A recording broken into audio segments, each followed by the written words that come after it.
চলো চলো, এই দাঁড়াও 1 সেকেন্ড। হ্যাঁ মা, হ্যাঁ মা, হ্যাঁ ভালো আছি। তুমি ভালো আছো মা? হ্যাঁ হ্যাঁ। বাবা, আচ্ছা মা, একটা খুব ভালো খুশির খবর আছে জানো তো। আজকে আমি প্রথম স্যালারি পেয়েছি। আর প্রথম স্যালারির আমি সবটাই তোমাকে পাঠিয়ে দিয়েছি। আর আমার যেটুকু হাত খরচা লাগবে সেটুকু আমি রেখে নিয়েছি, বাকিটা সব তোমাকে পাঠিয়ে দিয়েছি।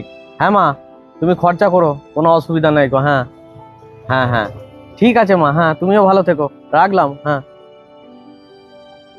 জানো আজকে আমি না প্রচন্ড খুশি হয়েছি, দারুণ খুশি হয়েছি। কারণ আজকে আমার প্রথম স্যালারি হয়েছে।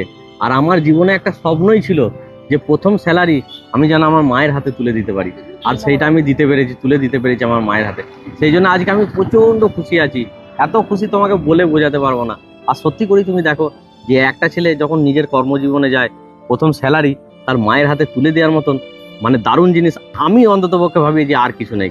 সেই জন্য আজকে আমি খুব খুশি হয়েছি। হ্যাঁ, তুমি ঠিক বলেছো। চলো আজকে একটা বড় রেস্টুরেন্টে যাব, আমরা দুজন মিলে দারুণ সুন্দর করে জমিয়ে খাওয়া দাওয়া করবো। আর দুটো মুভির টিকিট আছে আমার কাছে, টিকিট নেবো, আছে নয় আমি নেবো দুটো টিকিট। চলো দুজন আজকে মুভি দেখবো, চলো। এই দাঁড়াও দাঁড়াও দাঁড়াও, আমাদের জীবনে যেটা স্বপ্ন আছে, মানে আমরা একটা ছোট্ট বাড়ি করব, একটা ছোট গাড়ি, আর কিছু সেভিংস করব, আগে কিন্তু আমরা সেইটা করব। তুমি আমাকে প্রমিস করো এইভাবে আমরা টাকা নষ্ট করব না। এই, কি হলো তোমার? কি হলো বলতে দেখো, সত্যি করে আমি কতটা লাকি। এখনকার দিনের মেয়েরা মুভির কথা বললে বা রেস্টুরেন্টের কথা বললে পট করে রেডি হয়ে যায়।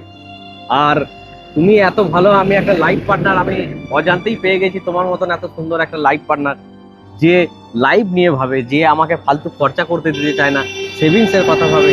সত্যি করে আমি কতটা লাকি, তবে তোমাকে পেয়েছি, তাই না? এই, তুমি অনেক বকছো, এক কাপ চা তো খাবে? চলো অবশ্যই অবশ্যই, চলো দুজনে মিলে চা খাবো, চলো। চলো।